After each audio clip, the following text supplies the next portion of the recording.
General secretary हैं doctor Saini. हजारों doctors, paramedical staff, health workers जिन्होंने लोगों को बचाने के लिए अपनी शहादत दे दी, अपनी कुर्बानी दे दी, ऐसे डॉक्टरों को, ऐसी मेडिकल साइंस को, ऐसे पैरामेडिकल और ऐसे हेल्थ वर्कर्स को इस देश में सार्वजनिक तौर पर रामदेव अपमानित कर रहे हैं। जिन्होंने अपनी शहादत देकर भारत मां की रक्षा की, जिन लोगों ने लाखों लोगों की जान बचाई, उन डॉक्टरों को अपमानित किया जा रहा है और यह काम रामदेव कर रहे हैं और अब तक उनके खिलाफ कोई कार्रवाई नहीं। ये बात बहुत हतोत्साहित करती है और पूरा मेडिकल साइंस जगत के लिए, विज्ञान कम्युनिटी के लिए बहुत ही दुखदायी घटना है। ये इस प्रकार का आचरण और बर्ताव ये स्वीकार नहीं किया जाना चाहिए। डॉक्टर सैनी, देखिए, आपने बिल्कुल कहा, इतने मेडिकल वर्कर्स ने, इतने हेल्थ केयर वर्कर्स ने अपनी शहादत दे दी और वो रामदेव जैसा बंदा जो एक बिजनेसमैन, मैं कहूंगा उसको, प्लीज गुरु नहीं मैं कहूंगा, मैं उसको कहूंगा लाला कहूंगा, या वो बिजनेसमैन आदमी है, वो अपने बिजनेस के लिए कितना खिलाफ बोल सकता है। और आज भारतवर्ष में एक एपिडेमिक एक्ट है जिसके तहत यदि आप कोई भी चीज गलत बोलते हो, कोई भी अफवाहें फैलाते हो, उसके आधार पर आपको अरेस्ट हो सकता है, आप एक क्रिमिनल, आपके ऊपर ऑफेंस होता है।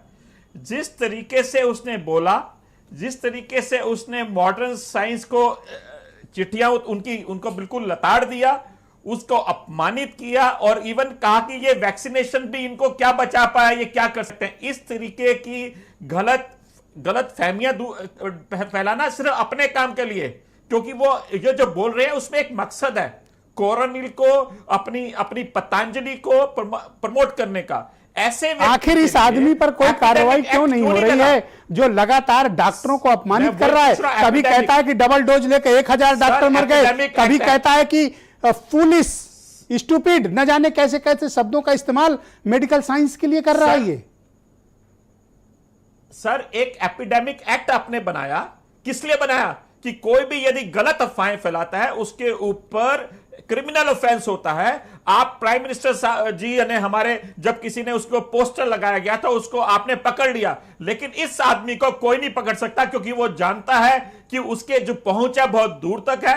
ये रामदेव को बाबा नहीं है, ये बिल्कुल लाला है और एक बिजनेसमैन है और उसके ऊपर कोई बिजनेस एथिक्स नहीं। क्या आप लोग रामदेव के इस बयान से और इस अपमान से और इस तरीके की घटिया बेहुदा बातों से आप लोग अपमानित महसूस कर रहे हैं? सर, हम अपमानित क्या, हमारे को लग रहा है कि हम क्या कर रहे हैं कि जो हमने इतनी सारी, हम अपने 24 घंटे जो हमने अपने इस देश के लिए कर दिए, क्या ऐसे व्यक्तियों को हम सुनते रहेंगे? क्या सरकार भी चुपचाप करके बैठी रहेगी? लेकिन मैं आप सबके चैनल के द्वारा सबको बता रहा हूं कि हम अपना कर्तव्य करते रहेंगे, ऐसे आदमियों से विचलित नहीं होंगे। लेकिन मैं आप जैसे लोगों से, इन पॉलिटिशियन से मैं गुजारिश करता हूं और मैं सोचता हूं कि एक जरूर कदम उठाएंगे, इस आदमी को अरेस्ट करेंगे और इसके ऊपर मुकदमा चलाएंगे। यदि आप कुछ भी सोचते हैं कि इन डॉक्टर्स ने अपने आईएमए ने रामदेव को एक सजेशन दिया था, यदि जनता की ऐसा करो कि तुम अपनी ये धोती वगैरह जो पहनते हो ये सब पहन कर और मास्क भी लगा लो और L3 के एक आईसीयू में जरा कुछ दिन बिताओ। ये बंदा क्यों नहीं आता, इसको लाया जाए। सर, ऐसे लोग ऐसी बातें करते रहेंगे और हमारे देश के लोग, मैं नहीं चाहता कि इस बातों को तोल दिया जाए, नहीं तो और पता नहीं कितनी जानें चली जाएंगी।